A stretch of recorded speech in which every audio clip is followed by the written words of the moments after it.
नमस्ते, मैं हूँ दीक्षा चौहान श्री विश्वनाथ आईएएस एकेडमी से और आज हम बात करेंगे work, energy and power chapter के पार्ट 2 की, जिसमें हम पहले पार्ट में डिस्कस कर चुके हैं वर्क के बारे में, टाइप्स ऑफ वर्क के बारे में और कुछ एमसीक्यूज़ के बारे में। इस पार्ट में हम बात करेंगे एनर्जी एंड पावर के बारे में। तो सबसे पहले एनर्जी क्या होती है? तो ऊर्जा यानी एनर्जी होती है कैपेसिटी ऑफ डूइंग वर्क, काम करने की क्षमता को हम कहते हैं ऊर्जा। मतलब क्या है? देखो, डेफिनेशन तो हमने बहुत सुनी है ना, रटा भी है, पर मतलब क्या है? कार्य करने की क्षमता, मतलब कोई भी ऑब्जेक्ट है, अगर इस ऑब्जेक्ट पे आप, ये ऑब्जेक्ट कितना कार्य कर सकता है, कितना वर्क डन कर सकता है, कितनी दूर मूव करके जा सकता है ना, कितना ज़्यादा डिस्टेंस ये ट्रैवल कर सकता है, वो जो इसकी क्षमता होगी, कैपेसिटी होगी, उस चीज़ को हम बोलते हैं एनर्जी। मतलब जो वर्क ये करेगा, कार्य जो करेगा, वो इसमें स्टोर होगा एनर्जी के फॉर्म में। जितनी इसको एनर्जी दी जाएगी उतना ही कार्य करेगा ना।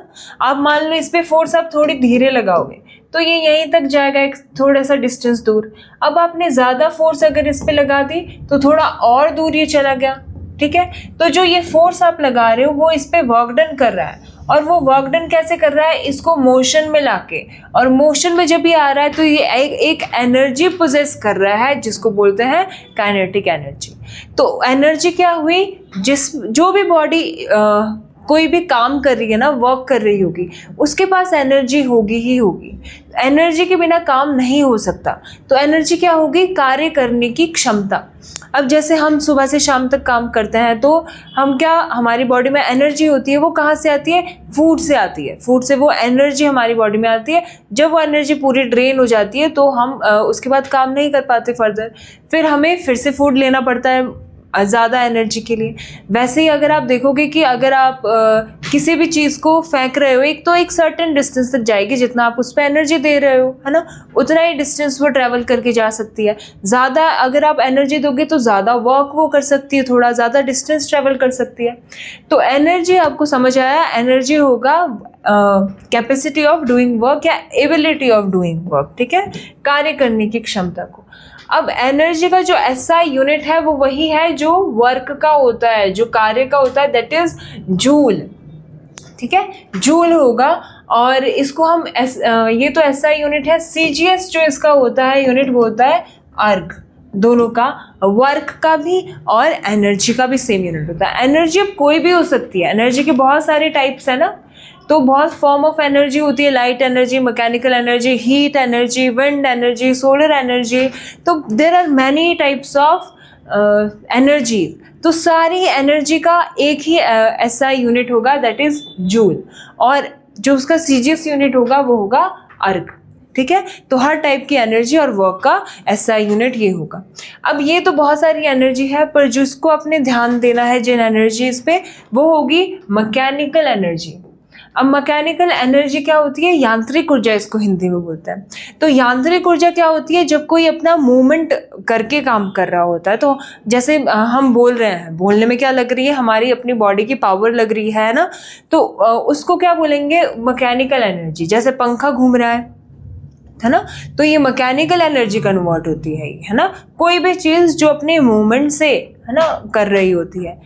अब मैकेनिकल एनर्जी भी दो पार्ट्स में का सम होता है, दो एनर्जीज का सम होता है, मतलब, है ना। मैकेनिकल एनर्जी कौन कौन सी? काइनेटिक एनर्जी और पोटेंशियल एनर्जी का सम होता है, ठीक है। काइनेटिक एनर्जी और पोटेंशियल एनर्जी, इनको डिस्कस करते हैं। सबसे पहले काइनेटिक एनर्जी। काइनेटिक एनर्जी कौन सी एनर्जी होती है? Energy possessed by the body due to its motion. ये मोशन में होने के कारण जो एनर्जी पोजेस करती है बॉडी, कोई भी बॉडी अगर मूव कर रही है तो उसके अंदर कौन सी एनर्जी है? काइनेटिक एनर्जी है, ठीक है। तो जब भी ऑब्जेक्ट मोशन में होगा वो हमेशा एक ही एनर्जी पोजेस करेगा, दैट इज काइनेटिक एनर्जी, ठीक है। तो दो आइडेंटिकल बॉडीज अगर मोशन में है, जिस बॉडी की हायर वेलोसिटी होगी उसके पास ज़्यादा काइनेटिक एनर्जी होगी, जिस बॉडी की कम वेलोसिटी होगी उसके पास कम काइनेटिक एनर्जी होगी। ये है, अगर ये तेज मूव कर रही है बॉडी तो इसके पास ज़्यादा काइनेटिक एनर्जी है, अगर ये धीरे काइनेटिक बॉडी मूव कर रही है तो इसके पास कम काइनेटिक एनर्जी है ना। तो ये होता है, देखो इसके एग्जाम्पल क्या है, जैसे एक कार जा रही है ना स्पीड से, जैसे एक बॉल अगर मूव कर रहा है, वैसे ही अगर एक बॉल स्लाइड डाउन कर रहा है किसी स्लोप से, है ना, तो इन सभी ऑब्जेक्ट के पास काइनेटिक एनर्जी होगी। अब काइनेटिक एनर्जी का इम्पॉर्टेंट है कि इसका जो आपको डेरिवेशन तो इम्पॉर्टेंट नहीं है, पर इसका जो रिजल्ट आया वो क्या होगा, याद रखना है। काइनेटिक एनर्जी किसकी इक्वल होती है, ये होती है हाफ mv², जहाँ पे m है आपके पास मास ऑफ ऑब्जेक्ट और v होगा वेलोसिटी ऑफ ऑब्जेक्ट। ठीक है, ऑब्जेक्ट का वेलोसिटी ये होगा। काइनेटिक एनर्जी होता है हाफ mv², मतलब किस पे डिपेंड कर रहा है kinetic energy, mass of the body पे भी डिपेंड कर रहा है कि जितना ज़्यादा मास होगा, है ना, उसकी उतनी ज़्यादा हो सकती है काइनेटिक एनर्जी, अगर उसकी वेलोसिटी उतनी ज़्यादा हो, और डायरेक्टली प्रोपोर्शनल है वेलोसिटी के स्क्वायर के। ठीक है, फिर आपके पास अगली एनर्जी आ जाती है पोटेंशियल एनर्जी। तो पोटेंशियल एनर्जी क्या होती है, एक एनर्जी होती है possessed due to its by virtue of its configuration और change in position is known as potential energy. उसकी शेप में जो चेंज आ रहा है, उसकी कॉन्फ़िगरेशन में जो चेंज आ रहा है, उस चेंज की वजह से जो उसमें एनर्जी स्टोर हो रही है, उसको हम बोलते हैं पोटेंशियल एनर्जी। मतलब उसका पोटेंशियल कितना है काम करने का उसके अंदर, वो होगी पोटेंशियल एनर्जी। वो कितनी हाइट पे है, कोई भी ऑब्जेक्ट अगर हाइट पे रखा हुआ है और उसको ड्रॉप करता है तो वो गिरता है। अब वो कैसे हुआ, वो गिरा कैसे, गिरने पे तो मोशन में आया, मोशन में तो उसके पास काइनेटिक एनर्जी आई। तो काइनेटिक एनर्जी कहाँ से आई, क्योंकि एनर्जी को तो ना बना सकते हैं, है ना, कोई नहीं बना सकता, ना नष्ट कर सकता है। तो यहाँ से जो ये काइनेटिक एनर्जी आई वो तुमने यहाँ से यहाँ ले जाके नहीं बनाई, वो यहाँ से यहाँ ले जाके एक एनर्जी स्टोर हुई इसमें, जो हाइट के साथ स्टोर होती है। वो क्या होगी, देखो पोजीशन की वजह से होती है। तो हाइट बढ़ाने से एक एनर्जी स्टोर होते जाती है इसके अंदर, जिसको हम बोलते हैं पोटेंशियल एनर्जी। वो पोटेंशियल एनर्जी यहाँ पे स्टोर हो गई, और जैसे ही आप इसको छोड़ोगे ये नीचे गिर जाएगा और ये मोशन में आ जाएगा। मतलब मोशन में इसमें कौन सी एनर्जी है, काइनेटिक एनर्जी। मतलब जो यहाँ पे पोटेंशियल एनर्जी स्टोर हुई, उसने खुद को कन्वर्ट कर दिया काइनेटिक एनर्जी में। जब वो मोशन में आ गया तो काइनेटिक एनर्जी में वो चेंज हो गया आपके पास में। ठीक है, तो ये पोटेंशियल एनर्जी हमें मालूम पड़ा यहाँ पे स्टोर हुई थी। दूसरा, अगर मैं आपको एग्जांपल दूँ पोटेंशियल एनर्जी का, स्प्रिंग आपने देखा होगा, ऐसे होता है स्प्रिंग। अगर तुम क्या करो, इसको स्प्रिंग को खींचो, तुमने फोर्स लगाया इस पे और इसको खींच दिया और इसको छोड़ दो, है ना, छोड़ दो, तो खींचने पे या फिर इसको आप कंप्रेस कर दो, दो चीजें कर सकते हैं, कंप्रेस भी कर सकते हैं। तो अगर इसको खींचो या इसको कंप्रेस करो तो क्या होगा, जैसे ही आप छोड़ोगे ये मूव कर जाएगा, मोशन में आ जाएगा। जैसे इसको छोड़ोगे ये मूव कर जाएगा पीछे की ओर, मोशन में आ जाएगा। तो मोशन में कौन सी एनर्जी आई, काइनेटिक एनर्जी। पर वो काइनेटिक एनर्जी कैसे आई, वो चेंज हुई पोटेंशियल एनर्जी काइनेटिक एनर्जी में। पोटेंशियल एनर्जी कैसे इसमें आई, जब आपने इसको यहाँ से यहाँ खींचा तो इसकी कॉन्फ़िगरेशन में चेंज हुआ, इसकी शेप में चेंज हुआ, जिसकी वजह से एक खींचने पर इसमें एक एनर्जी स्टोर हो गया, पोटेंशियल एनर्जी। वैसे ही जैसे आपने इसको दबाया और इसमें एक एनर्जी स्टोर हो गया, पोटेंशियल एनर्जी, जब इसको छोड़ेंगे वो पोटेंशियल एनर्जी खुद को काइनेटिक एनर्जी में चेंज कर देगा। ठीक है, तो स्प्रिंग में भी पोटेंशियल एनर्जी स्टोर होती है। एक अगर आपकी डेली लाइफ से एग्जांपल ले ले, जैसे आप रबर बैंड को ऐसे खींचते हो, रबर बैंड को खींच के आप छोड़ते हो तो वो कैसे जाता है ना, मोशन में आ जाता है, तुरंत काइनेटिक एनर्जी उसके अंदर आ जाती है। वो कहाँ से आई, जब आपने खींचा उसकी कॉन्फ़िगरेशन चेंज हो गई, कॉन्फ़िगरेशन चेंज हुई तो पोटेंशियल एनर्जी स्टोर हो गई, पोटेंशियल एनर्जी स्टोर हो गई, छोड़ा तो वो पोटेंशियल एनर्जी ने खुद को काइनेटिक एनर्जी में चेंज कर दिया। वैसे अगर आप देखोगे धनुष बाण, है ना, यहाँ से अगर आप एरो लोगे और एरो को बो में रखोगे इस तरह से और खींचोगे उसको, तो इसकी शेप चेंज होगी। जो शेप चेंज करके ये यहाँ पे इस पोजीशन में जो इसके अंदर स्टोर है एनर्जी, वो पोटेंशियल एनर्जी है। अब जैसे ही इसको छोड़ोगे यहाँ से, वो पोटेंशियल एनर्जी खुद को काइनेटिक में चेंज करके वहाँ से निकल जाएगी। वही होगा जब हाइट पे होगी तो पोटेंशियल एनर्जी मैक्सिमम होगी, यहाँ से ये तुरंत गिरेगा और पोटेंशियल एनर्जी काइनेटिक एनर्जी में चेंज हो जाएगी। ठीक है, तो ये हाइट पे या फिर किसी की कॉन्फ़िगरेशन चेंज करके, अब पेंडुलम की अगर मैं बात करती हूँ तो अगर ये पेंडुलम है, इसको एक हाइट पे आप ले जाओगे, अगर ये हाइट पे आप ले गए इसको h हाइट पे, तो इसके अंदर पोटेंशियल एनर्जी स्टोर हुई, अब यहाँ पे ले जाके आप छोड़ दोगे तो ये यहाँ पे वापस आना चाहेगा अपनी मेन पोजीशन पे, तो वापस आ जाएगा वहाँ पे, तो मोशन में आ जाएगा, तो काइनेटिक एनर्जी में आ गया। वो कहाँ से आई, जब आप इसको हाईएस्ट पॉइंट पे ले गए तो वो पोटेंशियल एनर्जी वहाँ पे स्टोर हो गई थी। ठीक है, तो पोटेंशियल एनर्जी कौन सी एनर्जी होती है, ऐसी एनर्जी जो बाय वर्च्यू ऑफ विच, किसकी वजह से होती है वो, bye virtue of its configuration, body की कॉन्फ़िगरेशन या शेप की वजह से, या पोजीशन में चेंज होने की वजह से, एक हाइट पे चले जाने की वजह से। इसका फॉर्मूला क्या होता है, इसका फॉर्मूला होता है potential energy equals to mgh, जहाँ पे m है मास ऑफ ऑब्जेक्ट, g होगा acceleration due to gravity. Acceleration due to gravity क्या होगा, ग्रेविटी की वजह से जो इसमें एक एक्सेलरेशन पैदा हो रही है, जो इसमें एक तरत्व आ रहा है ग्रेविटी की वजह से, गुरुत्वाकर्षण की वजह से। ठीक है, एक्सेलरेशन ड्यू टू ग्रेविटी, और h होगा हाइट, h होगा हाइट, कितनी हाइट पे वो रखा हुआ है आपने। तो मान लो एक हाइट पे आपने रखा है ऑब्जेक्ट को, ये किसी हाइट पे आपने ऑब्जेक्ट को रखा है, यहाँ से ये गिर रहा है अगर, तो इस पे नीचे की ओर फोर्स लगी हुई है mg, यहाँ से यहाँ तक की हाइट है h, नीचे की ओर क्या लगता है, ग्रेविटेशन लगता है ना, ग्रेविटेशन क्या लगता है नीचे की ओर, mg लगता है। यहाँ पे g जो होता है वो होता है एक्सेलरेशन ड्यू टू ग्रेविटी, हमने न्यूटन सेकंड लॉ में पढ़ा है F इक्वल्स टू ma होता है, तो यहाँ पे a की वैल्यू g रख देता है, क्योंकि यहाँ पे जो एक्सेलरेशन है वो सिर्फ गुरुत्वाकर्षण की वजह से है, और अर्थ पे गुरुत्वाकर्षण की वैल्यू क्या होती है, स्मॉल g की वैल्यू क्या होती है धरती पे, 9.8 मीटर पर सेकेंड स्क्वायर, ये होती है। ठीक है, तो ये होगा F और ये होगा डिस्टेंस, मतलब h होगा जो इसने यहाँ से यहाँ तक चला। तो वर्क क्या होता है, वर्क होता है फोर्स इनटू डिस्प्लेसमेंट, यही पढ़ा है वर्क हमने। जिसने पहला पार्ट नहीं देखा वो पहला पार्ट देख लें, वर्क में हमने ये डिस्कस किया है सब कुछ। तो फोर्स क्या होगा mg, और s कितना डिस्टेंस चला यहाँ से यहाँ तक, h। तो ये जो वर्क डन हुआ यहाँ से यहाँ आने में, यही स्टोर होगा पोटेंशियल एनर्जी में। जितनी उसके पास एनर्जी थी उतना ही तो काम करेगा ना, तो वर्क किसके बराबर हुआ, पोटेंशियल एनर्जी के, और पोटेंशियल एनर्जी की तभी क्या निकला आपके पास में, उसका एक्सप्रेशन mgh। ठीक है, तो ये होगा आपके पास में पोटेंशियल एनर्जी। तो याद रखना है वर्क और जो आपके पास एनर्जी है वो इंटर कन्वर्टेबल होती है। आपके पास एनर्जी है तभी काम कर पा रहा है, ठीक है, तो वही जो आप एनर्जी उसमें दे रहे हो वही खुद को वर्क में कन्वर्ट कर रही है। तो एनर्जी और वर्क बराबर होगा ऑलवेज, ठीक है, बराबर होगा ऑलवेज। तो जो भी आपके पास एक्सप्रेशन निकली है पोटेंशियल एनर्जी mgh और पीछे जो काइनेटिक एनर्जी हाफ mv², वो हमने पहले वर्क निकाला है और वर्क को इसके इक्वल किया है, एनर्जी इसके इक्वल किया है। Law of conservation of energy, law of conservation of energy क्या है, energy can conservation of energy state that energy can neither be created nor be destroyed।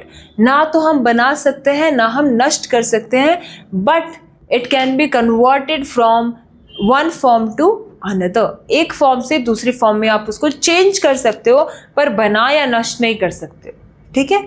तो ये होता है आपके पास में। तो total energy before and after transformation remain constant, है ना।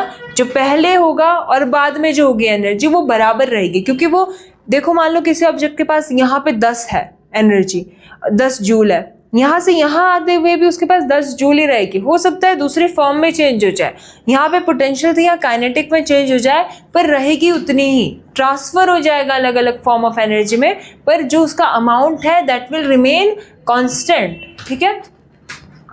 तो देखो टोटल एनर्जी क्या होगी, इसलिए जो मैकेनिकल एनर्जी होगी वो क्या होगी, दोनों का सम, पोटेंशियल एनर्जी और काइनेटिक एनर्जी का सम। एक बार ये देख लेते हैं एग्जांपल। यहाँ पे आपके पास कोई ऑब्जेक्ट है, यहाँ पे इस ऑब्जेक्ट को आपने रखा है हाइट h पे, है ना, हाइट h पे। ज़्यादा डीप में नहीं जाएंगे, मैं आपको जस्ट बता देती हूँ कि इस पॉइंट पे पोटेंशियल एनर्जी तो मैक्सिमम होगा, मैक्सिमम होगा। मान लो 20 है ना, 20 जूल है यहाँ पे पोटेंशियल एनर्जी मैक्सिमम है। पर काइनेटिक एनर्जी कैसा होगा, अभी तो आपने इसको रेस्ट पे रखा ना, यहाँ पकड़ के रखा हुआ है, तो पोटेंशियल एनर्जी तो बहुत ज़्यादा हो गया, मैक्सिमम हो गया, कितना 20 जूल ले लो। काइनेटिक एनर्जी कितना है, काइनेटिक एनर्जी यहाँ पे मिनिमम होगा कितना, 0। क्यों, क्योंकि काइनेटिक एनर्जी होता है हाफ mv² और यहाँ पे वेलोसिटी 0 है क्योंकि आपने इसको पकड़ के रेस्ट पे रखा हुआ है, तो वेलोसिटी 0 है तो काइनेटिक एनर्जी यहाँ पे 0 हो गया। अब ये यहाँ जब पहुंचा तो ये मोशन में आ गया, है ना, मोशन में आ गया तो काइनेटिक एनर्जी बढ़ गया। काइनेटिक एनर्जी कितना हो गया, यहाँ से आते हुए 10 हो गया, बढ़ने लग रहा है अब काइनेटिक एनर्जी। और पोटेंशियल एनर्जी थोड़ा कम हो गया क्योंकि हाइट कम हो गई, हाइट कम हो गई ना, यहाँ से यहाँ h1 हो गई, मान लो हाइट कम हो गई तो पोटेंशियल एनर्जी कम हो गई, पोटेंशियल एनर्जी आप बोलोगे 10 जूल हो गई, ठीक है। और यहाँ से यहाँ पहुँचते हुए क्या होगा, just before hitting the ground, ground को हिट करने से 1 सेकंड पहले अगर आप देखोगे तो यहाँ पे काइनेटिक एनर्जी मैक्सिमम हो जाएगी, मैक्सिमम, क्योंकि अब पोटेंशियल तो बिल्कुल 0 हो गई, लगभग 0 के बराबर हो गई क्योंकि हाइट अब नहीं रही, पोटेंशियल एनर्जी 0 हो गई क्योंकि ये होती है mgh और h ही अगर 0 हो गया, हाइट 0 हो गई तो पोटेंशियल एनर्जी भी 0 हो गई। और यहाँ पे पहुंचने से पहले काइनेटिक एनर्जी मैक्सिमम हो गई, 20 पूरी की पूरी काइनेटिक एनर्जी हो गई। तो देखो पोटेंशियल एनर्जी काइनेटिक में चेंज कर रही है आते आते और काइनेटिक एनर्जी पोटेंशियल में चेंज कर रही है ना, तो एक दूसरे में हो रही है ये कन्वर्ट। तो देखो टोटल एनर्जी कितनी है, यहाँ पे दोनों का सम निकालो, 20, टोटल एनर्जी 20 है। यहाँ पे भी देखोगे टोटल एनर्जी कितनी है, 10 ये तो 20 है टोटल एनर्जी। यहाँ पे भी देखोगे टोटल एनर्जी क्या है, तो ये 0 है, ये 20 है, टोटल एनर्जी 20 है। तो हर पॉइंट पे जब आप देखोगे, किसी भी पॉइंट पे देखोगे आप, तो वहां पे जो सम ऑफ एनर्जी होगा, मतलब टोटल एनर्जी जो होगी वो क्या होगी, हमेशा कांस्टेंट होगी। और यही आपके पास में law of conservation of energy है कि एनर्जी खत्म नहीं हो रही, यहाँ पे वो चेंज हो रही है दूसरी फॉर्म में, है ना। तो एनर्जी को ना आप बिगाड़ सकते हो, खत्म कर सकते हो, ना आप बना सकते हो, बस आप उसको कन्वर्ट कर सकते हो एक फॉर्म से दूसरी फॉर्म में, ठीक है। तो by the time it about to hit the ground it has velocity, यही बताया इसमें पूरा, है ना, कि यहाँ पे काइनेटिक एनर्जी यहाँ पे मिनिमम होगी, पोटेंशियल मैक्सिमम। फिर यहाँ पे जैसे जैसे पहुँचता जाएगा, यहाँ जस्ट अबाउट जब ये हिट करने ही वाला होगा ग्राउंड को, उससे पहले जब आप देखोगे काइनेटिक एनर्जी क्या हो जाएगी, मैक्सिमम हो जाएगी पूरी। वहाँ पे तो वेलोसिटी हाई है ना, नीचे आते आते एक तो एक्सेलरेशन ड्यू टू ग्रेविटी भी उसको खींच रही है ना, तो उसकी वजह से वेलोसिटी बढ़ रही है, तो नीचे पहुँचते पहुँचते वेलोसिटी तो बहुत ज़्यादा है, पर हाइट बिल्कुल लगभग 0 के बराबर हो गई, तो पोटेंशियल एनर्जी भी 0 हो गई, ठीक है। तो ये था आपके पास में एनर्जी। अब देखते हैं पावर।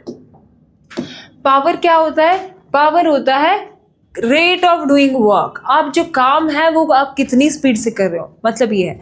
रेट होता है जब हम काम को टाइम के साथ देखेंगे। एक रूम है, एक रूम कोई बड़ा इंसान साफ कर रहा है 1 घंटे में, जिसको एक छोटा बच्चा कर रहा है 2 घंटे में, तो कौन ज़्यादा पावरफुल है, बड़ा इंसान जो कम टाइम में कर रहा है। तो टाइम अगर हम काम के साथ जोड़ दें, टाइम के साथ हम काम को नोट करें, तो हमें पावर निकल सकती है।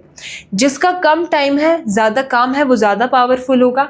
जिसका ज़्यादा टाइम है, काम कम हुआ है ज़्यादा टाइम में, उसका कम पावर होगा, ठीक है। तो पावर क्या होगा, वर्क अपॉन टाइम, है ना, जो काम कर रहे हैं अपॉन जो टाइम होगा। तो वर्क का यूनिट क्या होता है, जूल होता है, टाइम का क्या होता है, सेकंड होता है, तो जूल पर सेकंड, या फिर इसको आप बोलोगे वॉट, ठीक है, याद रखना है। पावर का वॉट होता है, एनर्जी का जूल होता है, वर्क का भी जूल होता है, ठीक है। तो ये आएगा आपके पास में।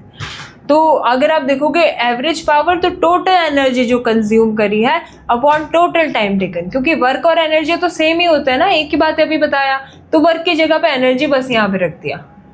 तो एवरेज पावर होगा total energy consumed upon time taken. Commercial unit क्या है पावर की, कमर्शियल यूनिट जो है, जो हम घर में यूज़ करते हैं, पावर को किस में मेजर करते हैं, कितनी लाइट तुम्हारी यूज़ हुई है, कितनी बिजली यूज़ हुई है, वो किस में जाता है, वो जाता है किलोवाट आवर, जिसको हम बोलते हैं ना कि इतने यूनिट बिल आया है बिजली का, इतने यूनिट बिल जो बिजली है वो यूज़ हुई है तो इतना बिल आया है ना, 125 यूनिट हुई है खर्च, या इतनी यूनिट हुई है। यूनिट का मतलब आप किलोवाट आवर में देख रहे हो, है ना। वैसे क्या होता है, जो 1 किलो वॉट तो आपको मालूम है 1000 वॉट आ जाएंगे उसमें, तो 1 किलो वॉट आवर क्या हो जाएगा, 1000 वॉट इंटू 1 आवर में कितने होते हैं, 3600 सेकेंड, है ना। तो ये क्या हो जाएगा, यहाँ से अगर हम मल्टीप्लाई करें 36 इंटू 10⁵ वॉट सेकेंड, और ये हो जाएगा 3.6 into 10⁶ what second. What second क्या होता है, यहाँ से तुम अगर देखोगे तो पावर का यूनिट होता है वॉट, वर्क का यूनिट होता है जूल, और टाइम का सेकंड। यहाँ से तुम वॉट सेकंड निकालो, वॉट के साथ सेकंड इधर ले जाओ तो ये जूल के बराबर हो जाएगा, तो वॉट सेकंड मतलब जूल, तो मतलब ये जूल में निकला। तो आपसे ऐसा भी क्वेश्चन पूछा जा सकता है डायरेक्ट कि 1 किलोवाट आवर में कितने जूल होते हैं, 1 किलोवाट आवर में कितने जूल होता है, तो वो होता है 3.6 × 10⁶ जूल। ठीक है, तो 1 किलोवाट आवर होती है कमर्शियल यूनिट जिसमें इतने जूल एनर्जी होती है। अब आपको बोला है एनर्जी यूज्ड इन, हाँ ये आपको दिया हुआ है यहाँ पे 3.6 × 10⁶ जूल। और 1 हॉर्स पावर में कितने वॉट्स होते हैं, 746 वॉट्स। याद रखना इसको भी, 1 हॉर्स पावर में। ठीक है, तो ये था आज का टॉपिक, है ना, छोटा सा टॉपिक है वर्क, पावर एंड एनर्जी। अब देखते हैं उसमें से कुछ क्वेश्चन अटेम्प्ट करते हैं। तो अब इनमें से बताना है स्टेटमेंट कौन कौन सी करेक्ट है। Kinetic energy of the body depends on the mass and velocity, तो सही बात है, काइनेटिक एनर्जी ½ mv² होती है, मास और वेलोसिटी पे डिपेंड करती है, तो सही है। Potential energy is possessed by the body due to its position and configuration, हाँ ये भी ठीक है, उसकी पोजीशन कहाँ पे, उसकी शेप क्या है, कॉन्फिगरेशन उस पर डिपेंड करती है। Mechanical energy of the system is the sum of kinetic and potential energy, ये भी सही बात है, जो मैकेनिकल एनर्जी होती है वो दोनों का सम होती है, तो दोनों तीनों की तीनों सही है, तो डी होगा इसका ऑप्शन। अगला देखो, with reference to the work energy theorem which one of the following is correct। work energy theorem क्या होती है, वर्क और एनर्जी इंटर कन्वर्टेबल है, मतलब अगर वर्क एनर्जी थ्योरम मैं बताऊं आपको तो work equals to change in kinetic energy, जो काइनेटिक एनर्जी फाइनल है माइनस डेल्टा नहीं आएगा, फिर काइनेटिक एनर्जी फाइनल है, मतलब लास्ट में जो कोई ऑब्जेक्ट अगर मूव कर रहा है और तुमने उस पर कोई वर्क किया है ना, कोई वर्क उस पर किया, वो वर्क कितना होगा, जितना उसका फाइनली वो काइनेटिक एनर्जी उसमें आया होगा, और माइनस जो इनिशियली उसमें काइनेटिक एनर्जी था उनका difference, minus kinetic energy initial, मतलब work equals to change in kinetic energy, ये होता है वर्क एनर्जी थ्योरम। तो work equals to change in kinetic energy, ये होता है आपके पास में वर्क एनर्जी थ्योरम, है ना।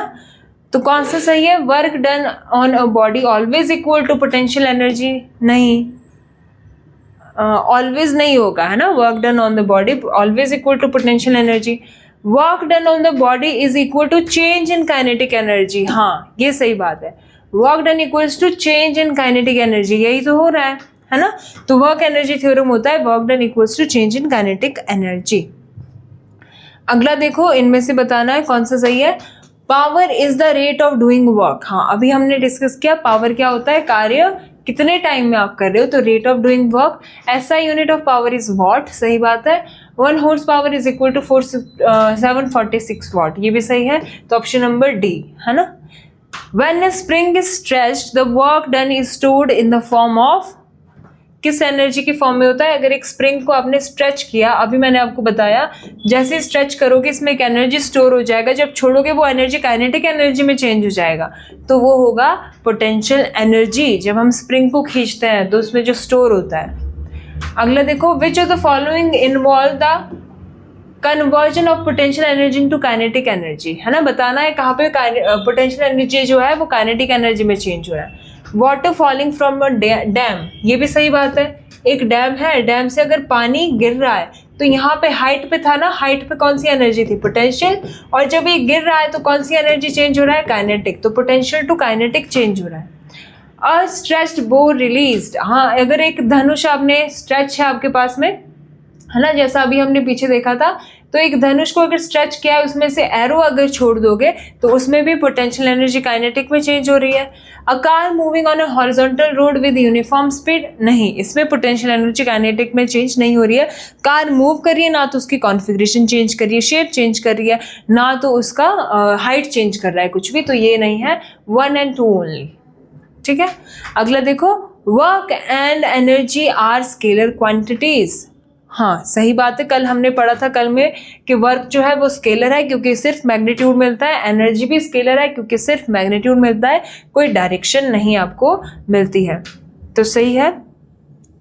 Work done can be positive, negative और जीरो, तो वर्क डन तीनों के तीनों हो सकता है। कल हमने डिस्कस किया है नेगेटिव वर्क कौन सा होता है, पॉजिटिव कौन सा होता है, जीरो कौन सा होता है, तो ये भी ठीक है। Power has the same dimension as energy, ये गलत हो गया।